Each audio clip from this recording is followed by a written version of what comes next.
Donc la démarche qui a été utilisée, ça a été une démarche d'analyse de SVG existants, chargés sur le net, sur des sites libres, avec des images libres de droit. Donc nous sommes partis d'une image de cheval, réalisée en dessin vectoriel. Et puis on a analysé, donc en séance, c'est ce que nous allons faire là tout de suite, on a analysé comment était réalisée une image vectorielle relativement simple. Donc il s'agissait de ce cheval que je vais afficher en pleine page. Voilà, je zoome sur la page. Il est relativement simple, ce sont des surfaces pleines. Et je vous ai ouvert la boîte à objets que l'on obtient avec l'option Objet, Objet. Quand on travaille avec Inkscape et Inkstitch, et notamment avec Inkscape, on a plusieurs choses qu'il est important de maîtriser. Donc il faut d'abord maîtriser bien la boîte à objets.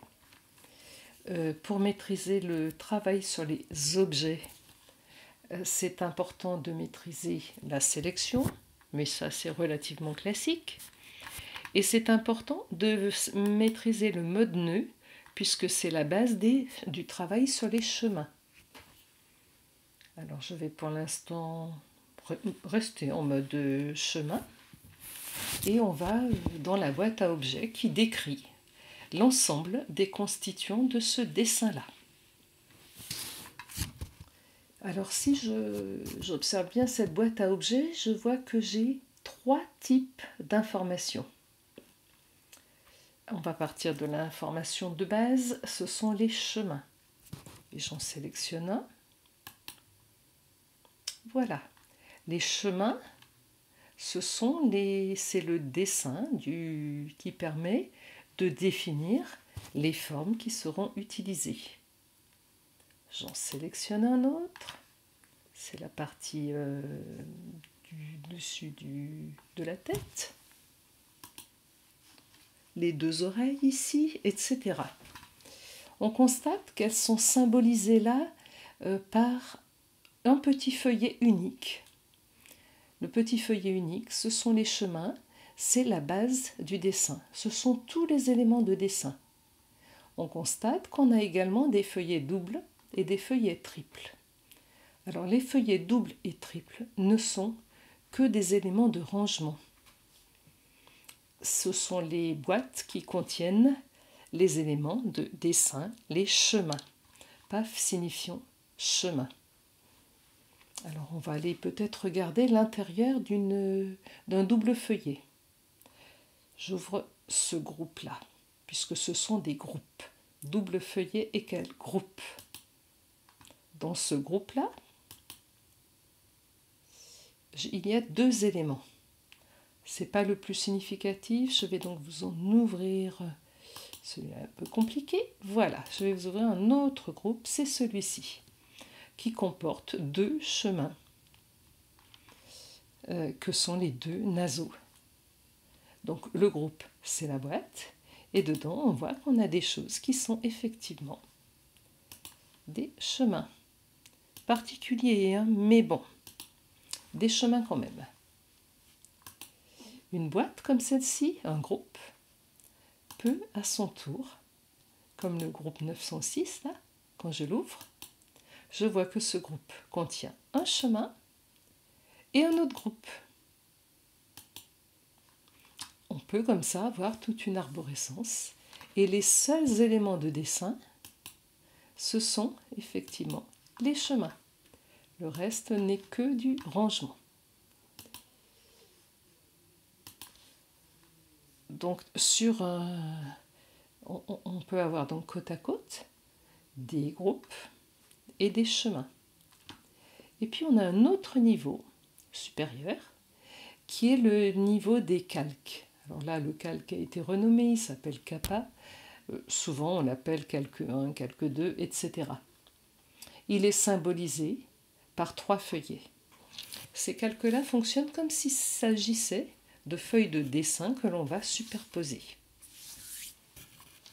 On peut tout mettre à plat, pour avoir tous les chemins au même niveau.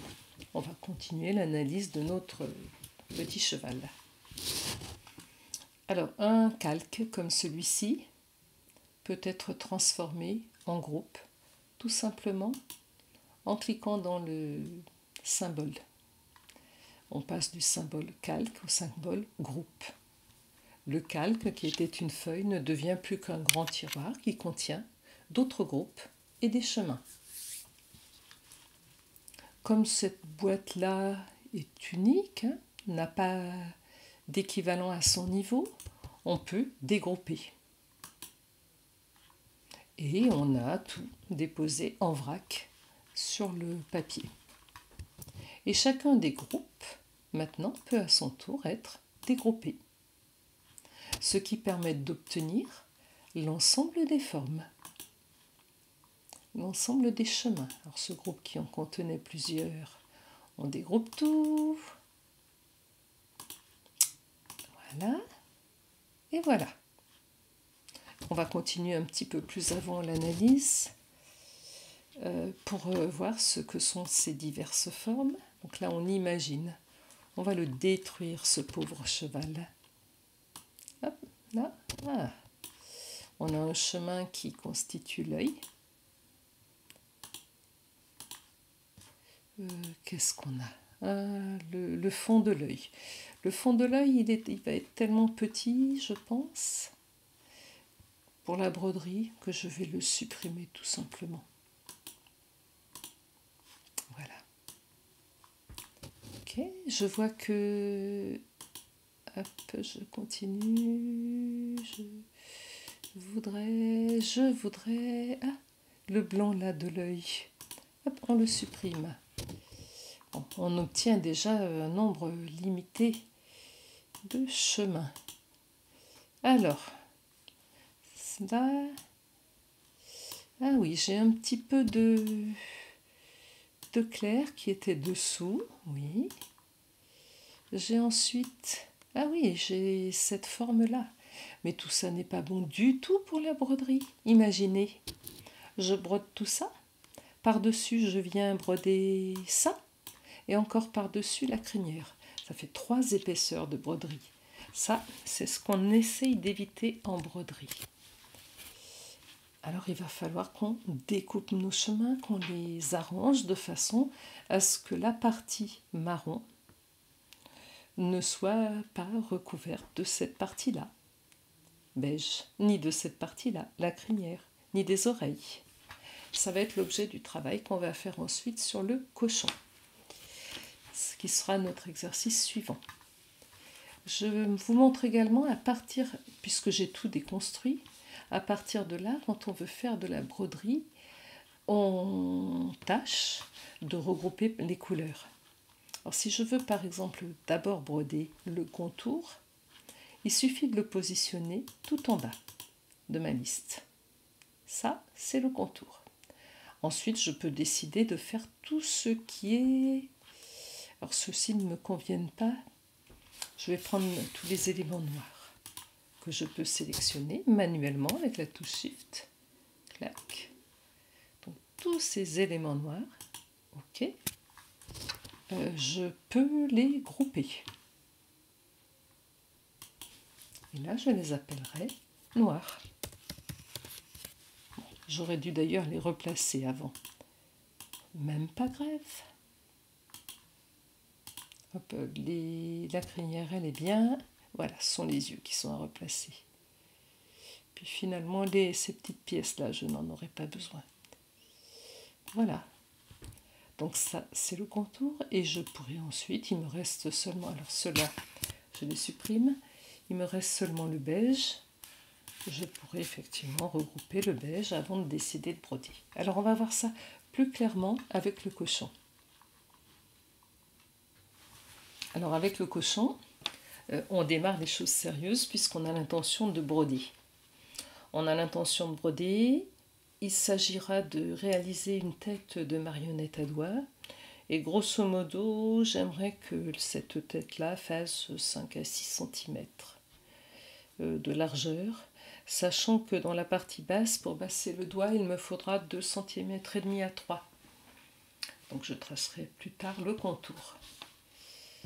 J'ai récupéré l'image sur un site de vecteurs libres, d'images vectorisées libres, et j'ignore totalement quelle est la dimension de cette image. Alors pour ça, il me faut la sélectionner. Donc je viens voir sur le groupe là, quelle est la taille de l'image. Il se trouve qu'elle est indiquée en millimètres. Elle peut l'être dans beaucoup d'autres unités. Attention, très souvent, on est sur un logiciel qui travaille plutôt sur le pixel. Et les mesures sont données en pixels.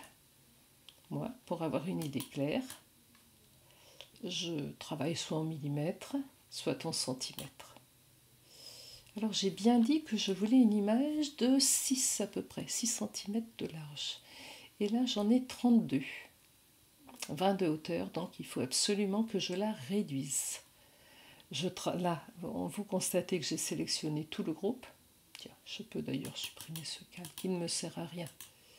Je le transforme en groupe, je dégroupe. Ok. Donc j'ai sélectionné tout le groupe et je souhaite avoir une image de 6 cm. La largeur qui m'est indiquée est une largeur de 32, donc je vais réduire beaucoup. Et puis je voudrais que la hauteur soit réduite de la même façon. Donc je mets un petit cadenas de façon à ce que la réduction se fasse sur les deux dimensions. Et j'obtiens un petit cochonnet de 6 sur 3,5, 4. Alors effectivement, ma page est devenue bien grande. On a une option pour travailler dans une page qui est juste adaptée à son dessin. Il est sélectionné, je peux ajuster la taille de la page à la sélection. Et au moment où je demande à zoomer sur la page, je vois tout. Donc pour le petit cochon, on va procéder comme on l'a fait dernièrement pour le cheval. Je vais tout mettre à plat. Ce groupe contient un autre groupe des chemins. Je dégroupe. Ce groupe ne me sert à rien. Qu'est-ce que c'est que ce groupe-là? Ce sont les yeux. Les yeux, alors je vais raisonner maintenant en termes de broderie. Si je devrais broder cet animal-là, je broderais la tête, puis peut-être le groin, les naseaux, puis les yeux. Pour l'instant, les yeux me gênent. Si. Et si. Les yeux me gênent parce que si je veux broder cet objet-là, je vais éviter les superpositions. Et il se trouve que ce chemin-là, ça, étonnant. Les oreilles sont drôlement faites. En fait, les oreilles sont des éléments qui se tiennent sous la tête, là. D'accord. Pareil pour l'autre. Et la tête, c'est... À la tête, la voilà, la tête. Ok. La tête, c'est un disque. Un disque plein. Ah oui. Alors là, il va y avoir du ménage. Eh bien, on va s'y mettre. Et les yeux, ce que je voudrais donc, c'est que la tête et les oreilles soient simultanément réalisées. Vous avez remarqué que ça, c'est devenu une épaisseur, ça a pris une épaisseur énorme. C'était beaucoup moins épais dans le dessin initial. En fait, si je prends les oreilles, alors maintenant, on va commencer à utiliser les éléments qu'on trouve tout en bas. Les oreilles ont un fond rose foncé et un contour rose clair qui fait 5 mm 29. Alors par exemple, si sur cette oreille, la boîte fond et contour, vous avez vu, c'est ouverte automatiquement, je peux le travailler à la main. Si sur cette oreille, je diminue le contour, j'ai une bien plus jolie, la taille du contour, j'ai une bien plus jolie oreille. Et puis je vais même carrément ne pas mettre de contour. Voilà. Pareil pour l'autre. Je supprime le contour. Alors au passage, vous voyez que j'ai une palette de couleurs limitée. Ça correspond aux couleurs des fils dont je dispose. J'ai refait ma palette à partir d'une des nombreuses palettes existantes. Vous voyez qu'il y a une foule de palettes. Alors j'ai fait la mienne à partir des fils Madeira que j'utilise. J'utilise des Madeira Rayon et je n'ai gardé que les couleurs qui m'intéressaient. J'ai laissé toutes les autres palettes complètes. Je retrouverai mes teintes si j'utilisais la palette Madeira Rayon. Mais comme je n'ai pas toutes ces couleurs-là, eh ben, j'ai ma palette spécifique avec les miennes. Ça me permet d'être sûre des couleurs qui sortiront ensuite sur la brodeuse. Et ça me permet aussi d'avoir un nombre limité de couleurs. Quand on utilise une palette complète, je reprends la Madeira, et qu'on veut changer des couleurs, elles sont nombreuses. On a quelquefois des nuances très proches, comme ici, ces deux verts. Et ça devient difficile ensuite de distinguer les couleurs. On a des changements importants. On ne comprend pas très bien pourquoi. C'est tout simplement qu'on a utilisé des couleurs proches, on ne s'en est pas rendu compte. Mais pour la machine, ce sont des couleurs différentes et on demandera à chaque fois des films différents sur la brodeuse. Donc il vaut mieux ne travailler qu'avec les fils dont on dispose. Allez, je vais faire les oreilles là. Voilà. Je vais utiliser mon rose à moi. Quand on clique, alors on peut utiliser bien sûr la boîte fond et contour pour sélectionner le fond et les contours. Moi, j'aime bien utiliser ma palette pour définir le fond. Pour la tête, je vais mettre le même fond. Hop. Et pour cette oreille-là, je vais mettre aussi ce fond. Par contre, je vais enlever le contour. La croix, c'est rien du tout. On peut enlever des fonds, on peut enlever des contours. Voilà. Le groin, je voudrais ma petite couleur à moi. Et puis, voilà, les narines là. Voilà. Bon. Ça, c'était la petite mise au point couleur. On va passer aux objets. Je n'ai pas encore tout dégroupé, puis on va voir... voilà. Pour broder ensuite, c'est quand même pas plus mal d'avoir tout dégroupé.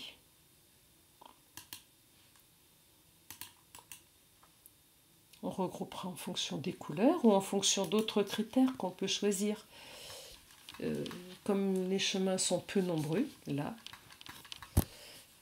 c'est bien de tout séparer. Alors les premiers qui apparaissent, ça c'est le dessin que j'ai chargé, qui a été fait comme ça. Ce sont les deux oreilles et la tête. Et je voudrais que les deux oreilles et la tête ne fassent qu'un. Avec la touche majuscule, je sélectionne l'ensemble des chemins qui constituent ces trois éléments. La tête, oreille gauche, oreille droite. Et j'ai une fonction logique qui s'appelle la fonction d'union, qui me permet de ces trois chemins de n'en faire qu'un seul. Et un seul dans lequel on n'aura plus du tout de superposition. L'oreille fait partie de la tête désormais. Ensuite, j'aperçois le groin. Si je sors ma tête, on voit que le groin va être superposé, ce qui n'est pas bien. Le groin, pour des raisons aussi techniques, je vais peut-être très légèrement le remonter pour avoir une petite surface là. Donc la tête, le groin. J'aimerais que la tête soit évidée au niveau du groin. Donc j'ai une fonction qui permet de faire la différence entre les deux formes. Parfait. Ma tête désormais est bien évidée. On le voit bien. Voilà, mais mon groin a disparu.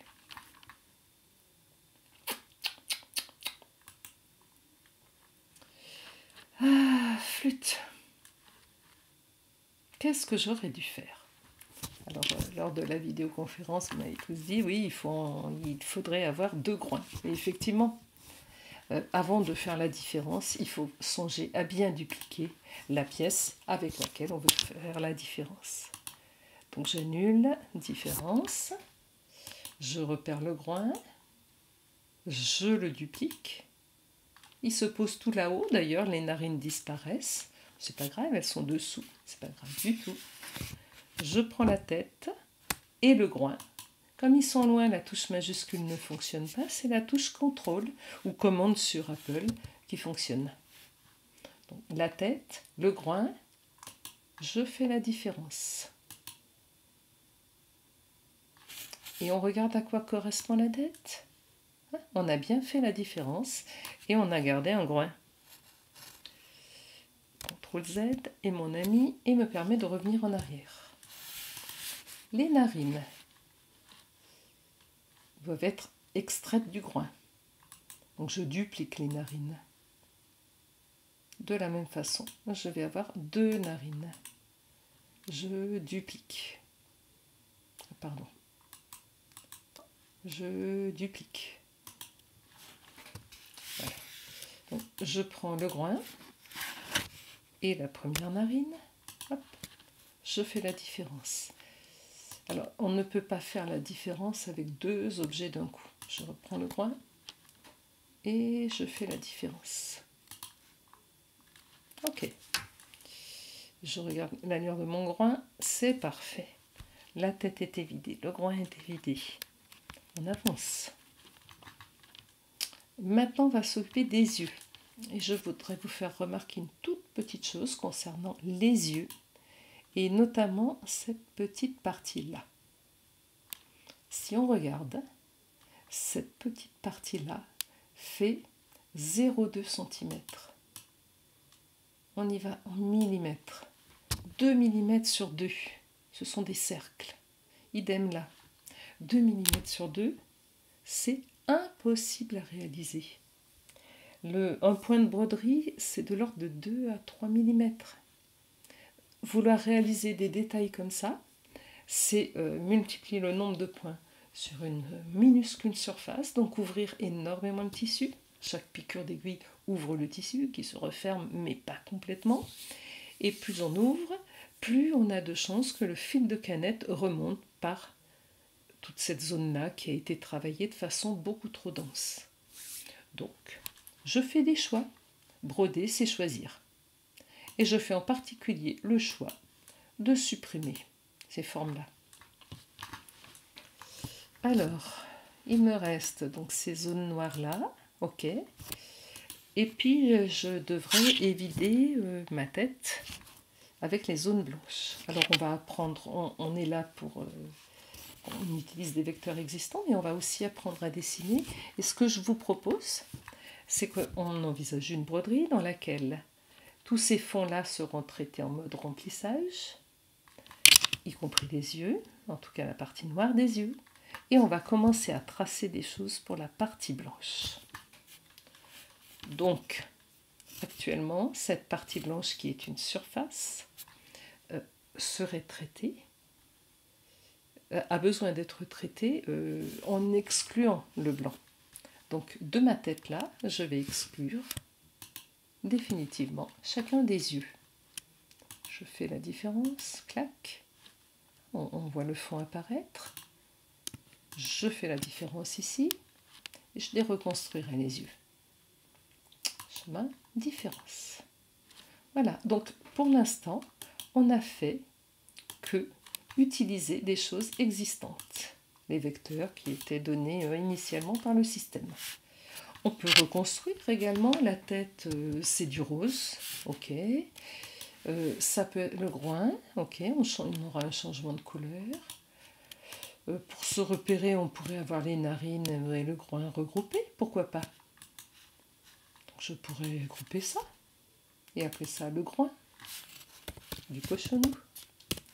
Voilà. Et puis là, on a les deux iris. Eh ben tiens, on va les grouper. Et on les appelle des iris. Voilà. Et puis on continue le travail. Et dans ce travail-là, je vais construire un chemin tout neuf. Je voudrais réaliser les yeux, le contour, là, cette partie-là, en zigzag. Je voudrais faire un cercle en zigzag. Qu'à cela ne tienne, j'ai une fonction qui permet de tracer des cercles. je m'en vais l'utiliser.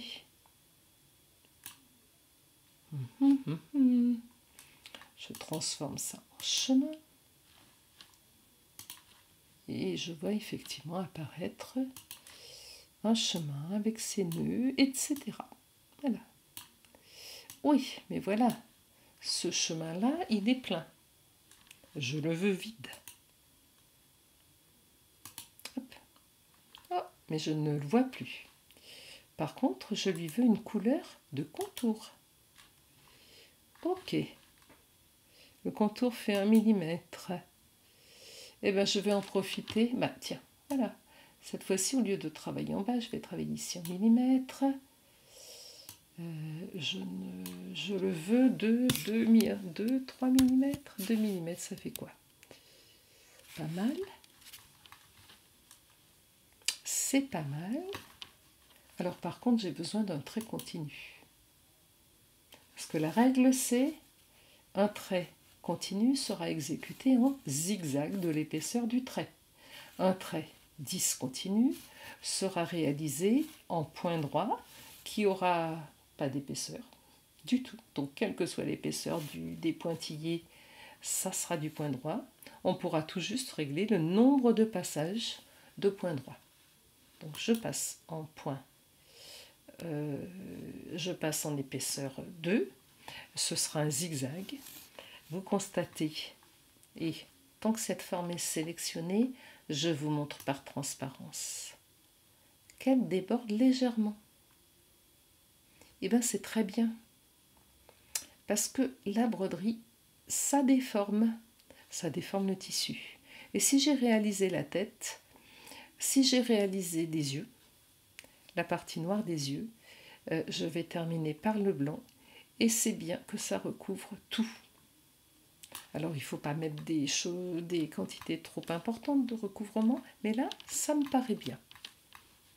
Je reviens aux objets, celui-ci, ok. Je le duplique, parce que je ne suis pas très courageuse. J'aurais pu le retracer, mais je voudrais exactement le même. Quand je duplique, c'est superposé. Je peux déplacer à la main, et là j'ai un petit outil qui me permet de déplacer en X. Voilà, de déplacer tout simplement. L'avantage de l'utilisation de l'outil, c'est que ça me permet de garder mes deux yeux bien alignés. Et puis ensuite, en fonction de ce qu'on veut obtenir, voilà. Donc ça, tout ça, les iris et ces deux chemins-là, ça, on va pouvoir le grouper, ça constitue les yeux. On va parler paramétrage maintenant. À moins que, on commence à s'inquiéter du contour. La marionnette, elle est quasiment finie, mais on peut la broder. Elle n'est pas paramétrée, mais on a des paramètres par défaut. Par contre, telle qu'elle est là, on n'a pas du tout la deuxième partie, celle qui va se mettre à l'envers, pour qu'on puisse passer le doigt à l'intérieur. Donc il faut qu'on fasse ce chemin qui va permettre de tracer le contour de la marionnette. C'est l'occasion de vous parler rapidement des courbes de Bézier. Alors les courbes de Bézier sont, avec ces formes-là, les outils de dessin.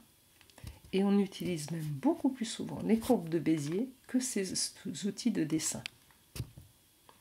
Une courbe de Bézier consiste à tracer une série de points. Alors là, je vous réalise un contour rapide, celui que je voudrais exécuter au point droit autour de mon cochonnet. Puis comme ça va être une marionnette, voilà, je vais devoir passer mon doigt. Voilà. Alors c'est fait en standard, parce que mon logiciel, je l'ai paramétré comme ça. C'est fait en standard, en pointillé, puis ça tombe bien, parce que ces pointillés-là, ça va me permettre de programmer du point droit. Qu'est-ce que je fais là? Eh bien, tout bêtement, j'aménage ma forme. Voilà. Alors, il y a plusieurs modes. Voilà. Plusieurs façons de travailler. Vous constatez que quand je suis sur un nœud, il y a des petites poignées qui apparaissent, ce qui permet de retravailler une forme. Soit on utilise des poignées, soit on se positionne sur le chemin et on le retravaille manuellement. Alors je vais afficher tout le dessin. Voilà. Et j'aimerais bien que ma marionnette soit...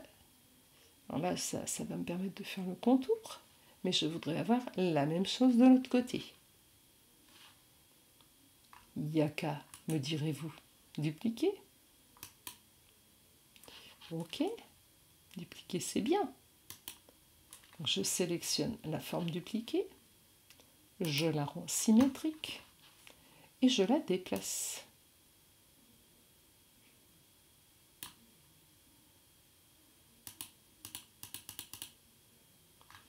Voilà.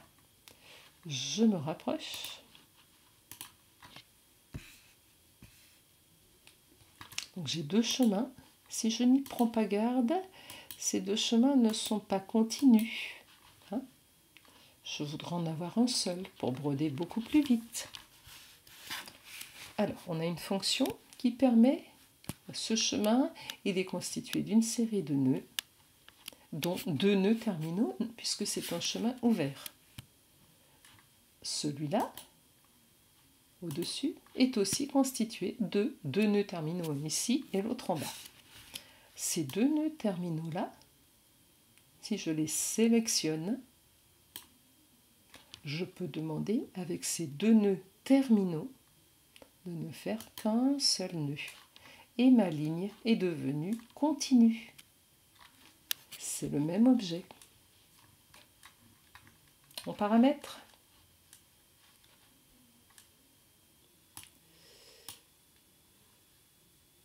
Je remonte et je constate que je n'ai fait qu'une ligne de contour. Vous vous souvenez, pour faire notre marionnette, il nous faut faire un premier contour. Et une fois ce contour réalisé, on positionne un tissu derrière et on refait une couture par-dessus. Alors ce contour, je vais le faire dans une couleur.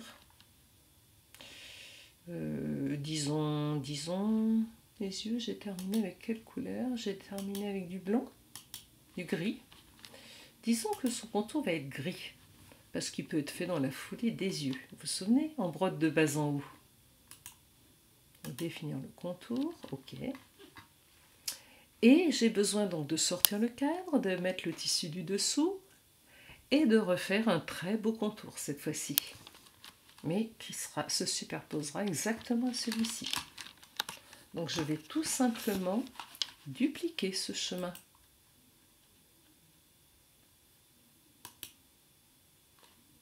Il est strictement dessus.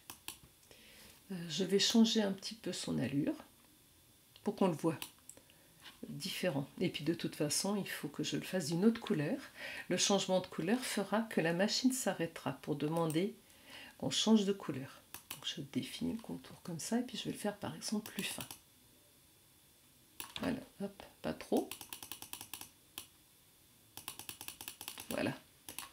Donc on voit qu'il y avait dessous un autre contour.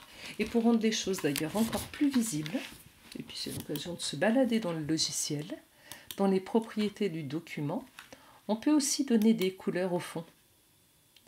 Pourquoi ne pas se faire un fond, voilà, un fond de couleur pour présenter tout ça, plutôt autour du bleu. Voilà. Ça n'est qu'un fond. Voilà. Allez, on paramètre. Alors, en broderie, on a plusieurs possibilités. On a des chemins qui sont des chemins fermés, comme la tête. La tête qui a ce contour-là. Et ce bout de chemin, c'est bien celui de la tête puisqu'on a évidé. De la même façon que là, ça fait aussi partie de la tête puisqu'on a évidé. Alors les conventions sont les suivantes. Quand on a une surface de couleur unie, et pour le coup, on n'utilise surtout pas de couleur qui ne soit pas unie, surtout pas d'autre opacité que l'opacité 100%, sauf au cours du travail pour des raisons de visibilité. Par défaut, donc une surface remplie comme ça sera réalisée avec ce qu'on appelle un point de remplissage. On va voir comment se paramètre un point de remplissage. Donc on passe désormais en mode broderie.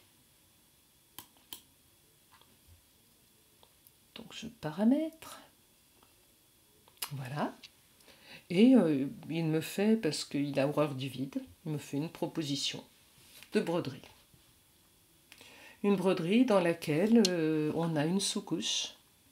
Hein, la sous-couche, les points verticaux assez larges. Et puis une couche supérieure avec des points qui sont à l'horizontale. Pour moi, c'est une sous-couche, c'est un remplissage très très dense. 2000 points pour une petite surface comme ça, c'est énorme. Surtout sur de la feutrine, parce que je vais utiliser de la feutrine ensuite. Donc je préfère avoir un espacement entre les rangs. L'espacement, c'est la façon dont on serre les rangs, qui est de l'ordre de 0,3, 0,4 mm. Et je vais couper la poire en deux et passer à 0,35. 0,35, veux-tu bien? Voilà, immédiatement, il redessine. Voilà, je ne veux pas sauter le dernier point. Regardez ces horreurs qu'il m'a faites là. Non, je ne veux pas sauter le point. On peut faire des erreurs, mais pas des horreurs. Voilà. Oui, c'est pas mal. Mais pour le coup, je n'aime pas trop ces petits points de dessous. Ça va pas être très dense. Je préfère ne pas voir ces choses-là. Alors là, c'est le circuit parce qu'il travaille de zone en zone. Et c'est la façon dont il se déplace de zone en zone. J'en ai déjà moins, mais tout bêtement là, j'ai une sous-couche de remplissage dans laquelle il a maintenu ces points-là. Voilà, c'est mieux, sont les points. Je n'ai pas indiqué donc de remplissage. Par défaut, il remplit, la sous-couche est remplie à la perpendiculaire de la couche. Je pourrais mettre un petit décalage. Le petit décalage, ça a pour objet d'avoir une sous-couche qui ne vient pas gêner les bords. On voit que la couche déborde. C'est pas flagrant. Moi, je laisse jusqu'au bord. Longueur de point maximale, si on ne la règle pas, c'est la même longueur que sur le dessus. Elle était réglée à 3 mm. Et l'espacement entre les rangées de points, par défaut, c'est 3 fois celle de la couche supérieure. La couche supérieure était à 0,35. Donc la sous-couche est à 1 et des petites poussières, 1,05. Mettre une sous-couche, c'est important.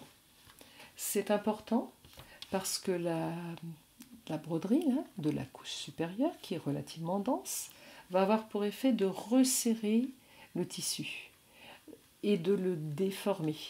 Si on a une sous-couche, on a des déformations qui se compensent l'une l'autre. Pas tout à fait, mais presque. Donc la sous-couche, c'est souvent indispensable. Autant la garder le plus souvent possible. Je peux également décider d'avoir un angle, de ne pas broder tout bêtement tout ça horizontal. C'est important aussi quand on a plusieurs remplissages d'en avoir certains qui sont penchés, qui sont dans direction différente des autres. Voilà, donc 45, la sous-couche il a fait à moins 45, évoque la galère, on obtient notre résultat.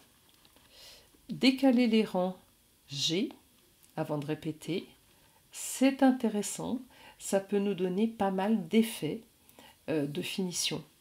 Notamment si vous utilisez la valeur 1, elle vous donnera des espèces de petites côtes. Ça, il va falloir faire des tests. Et je vous les laisse faire. Quand on a tout paramétré, on est bien content, on applique ça et on quitte. Donc ce chemin est paramétré. Je vais paramétrer le groin, je laisserai les narines avec le paramétrage par défaut. Donc le groin, c'est cette zone-là.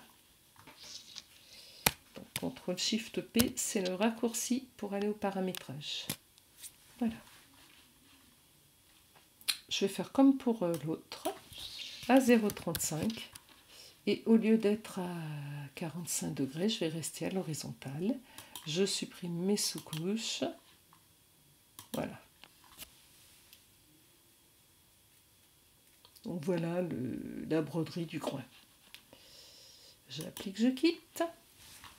Les narines, je laisse les valeurs par défaut. Les narines, quelle dimension ont-elles? 4 par 4, c'est limite, mais bon, ça peut se remplir. On aurait aussi pu se dire que la narine, eh ben, on la laisse vide. Comme c'est de la feutrine, ça peut faire un effet assez sympathique aussi. Ok pour le groin. Les iris, les deux iris, ils font 6 par 7. Oui. Je vais les laisser avec le remplissage par défaut, puisqu'on a vu déjà comment on fait un remplissage. Par contre, ici, vous vous souvenez, j'ai défini la cornée, enfin cette partie blanche de contour des yeux.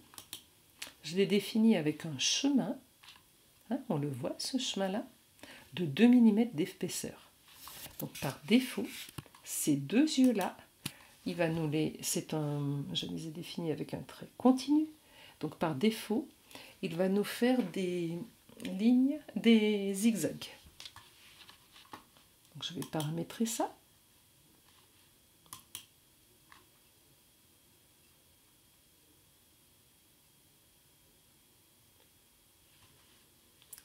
Alors, des points... Non, c'est pas du tout... Non, il me fait bien des points droits. Il ne fait pas du tout des points droits. Ça, c'est une erreur du logiciel. Hein. Voilà, ça ne devrait pas s'appeler des points droits, c'est du zigzag. Alors, il évoluera. Qu'est-ce qu'on peut paramétrer là-dessus? Le seul paramètre qui ait du sens, c'est l'espacement crête à crête. C'est-à-dire d'ici à là, quelle distance veut-on? Alors si je le passe à 0,3, on va voir que ça devient plus dense. Et d'ailleurs, je vais le laisser à 0,3. Voilà. Nos deux chemins de contour. Le premier, c'est juste pour positionner. Par défaut, c'était un trait pointillé. Par défaut, il considère qu'un trait pointillé sera un trait. Donc je vais paramétrer.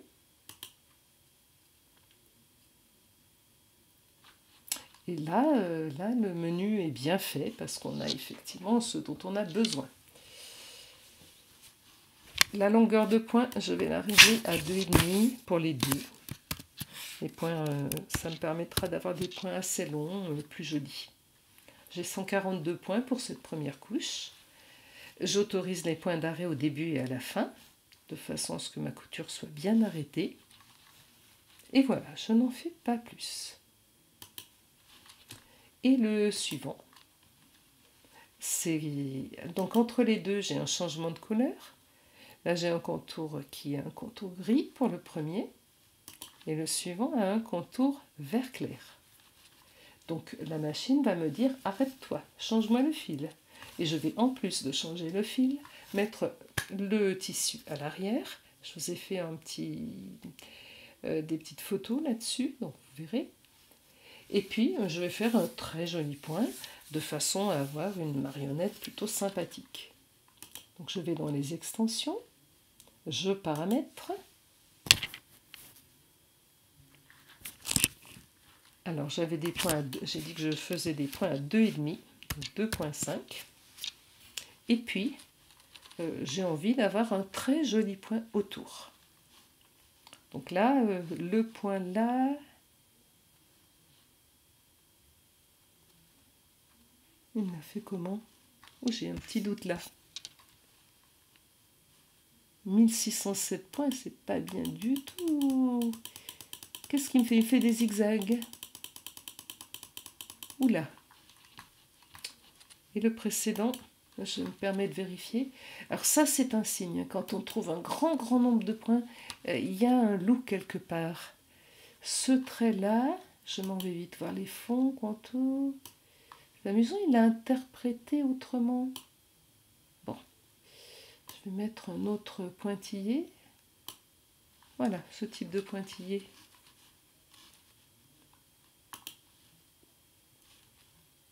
Je retourne dans les paramètres. Oui, je n'ai plus que 142 points. C'est bien, c'est étonnant, ce pointillé-là, il n'a pas accepté de le prendre comme si c'était un point droit. Et pour avoir un plus joli point, 140 points, c'est réaliste pour ce que je fais là. Et je voudrais un plus joli point, je voudrais un point triple. Point triple, ça veut dire revenir en arrière une fois. Donc le point, on va avoir un point en avant, un point en arrière, on revient au point de départ, et un point en avant. On a donc 3 points superposés. Je valide. On est passé d'ailleurs à 408 points.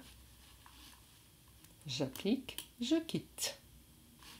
Ouh là là, gros travail. Donc je vais vite enregistrer mon travail.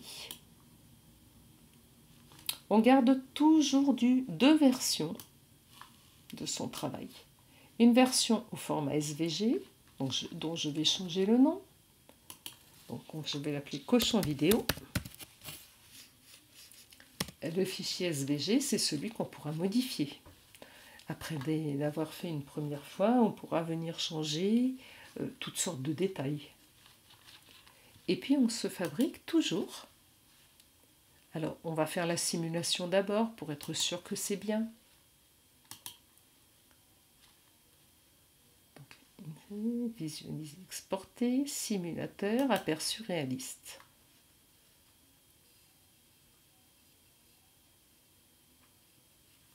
Donc la simulation permet de voir... Ah, et j'ai fait... Alors la S, je ne sais pas si vous voyez l'erreur, elle est flagrante. Je n'ai sélectionné qu'un chemin, donc je ne simule qu'un chemin. Au passage, on voit bien ce point-là qui se fait avec des allers-retours. Hein. C'est le dernier passage. Bon, et c'est pas ce que je voulais. Donc je quitte. Et je m'en vais sélectionner tous les objets, parce que je voudrais simuler la totalité de la réalisation. Le raccourci clavier, Shift, CTRL, L.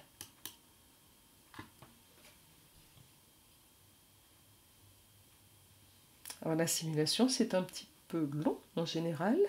Et il me dit d'ailleurs, calcul du rendu du plan de broderie. Pour la machine, il faut calculer chaque point de piqûre. Donc on passe d'une surface qui était définie par son contour à un ensemble de points de piqûre. On voit qu'on va travailler avec du fil rose, puis du fil rouge, puis du noir, puis du blanc, puis du vert. Quand on n'a aucune couleur qui revient, c'est pas mal. Ça veut dire qu'on va changer une fois, 2 fois, 3 fois, 4 fois de couleur. Donc ce sera finalement... c'est un dessin relativement bien conçu et c'est pas étonnant puisqu'on l'a fait ensemble. On peut faire une simulation plus rapide. Hein, demander à la machine de se dépêcher un petit peu. Voilà. Et puis on peut même demander une simulation réaliste qui vaut ce qu'elle vaut. Mais elle a le mérite d'exister.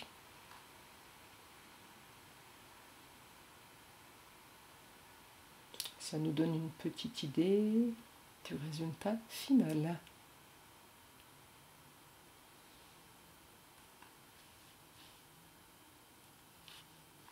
Alors là, si je suis complètement satisfaite, ce qui a l'air d'être le cas, c'est pas si mal, je me dépêche de sauvegarder mon travail. Maintenant, au format broderie. Donc mon cochon vidéo là, je ne le sauve pas en SVG, mais je m'en vais chercher mon bon format. Il y en a un maudit paquet. Hein. Donc là, on a le format des browsers, des Janum, de certaines Bernettes, de Pfaff, etc. Et puis on peut faire des exports en zip en choisissant plusieurs formats. Ça c'est intéressant. Quand on fabrique des fichiers qui sont destinés à la vente, ça permet de les exporter en une seule fois dans tous les formats que l'on choisit. Donc moi je veux exporter au format de broderie GEF, parce que c'est le format de ma machine. Cochonvideo.gef. Et j'enregistre. Alors là, pareil, c'est un enregistrement, il a été relativement rapide, mais c'est toujours un enregistrement plus long que le SVG, puisqu'on refabrique, on recalcule tous les points de broderie. Ce qu'on envoie à la machine, et je l'ai montré l'autre soir, donc je vais vous montrer aussi. Donc je ferme le fichier. Bon, je l'enregistre à nouveau comme SVG. Ok, c'est prudent de toujours lui obéir. Et maintenant, je vais ouvrir directement le fichier cochon vidéo GEF. Où est-il? Le voilà. Pour vous montrer ce que c'est qu'un fichier de broderie. Voilà. Alors c'est un fichier qui n'a plus du tout la même allure. Si je regarde les objets, j'ai un calque général. Et puis, j'ai des blocs de couleurs. Ça correspond à chaque couleur. Voilà le premier bloc de couleurs. Ça va broder cet objet-là. On ne voit pas grand-chose là, donc je vais m'approcher. Et on voit... Ah, il me reste... Alors là, par contre, je repère qu'il me reste une erreur sur un de mes chemins qui est quand même brodé en zigzag autour. Je ne sais pas comment j'ai fait cette erreur-là. L'un des points n'a pas été interprété comme un pointillé. Donc un fichier de broderie, pardon, c'est un ensemble de points. Ce sont toutes les positions d'aiguilles. On ne peut pas faire grand-chose. On peut faire des choses, mais pas énormément. C'est un fichier, c'est important de garder le fichier SVG, ne serait-ce que pour corriger cette erreur-là. Voilà, ben écoutez, je pense qu'on a vu pas mal de choses. Je vous souhaite de faire un bon usage de tout ce qu'on s'est raconté. Et je vous remercie d'avoir participé l'autre soir à la vidéo. Bonsoir.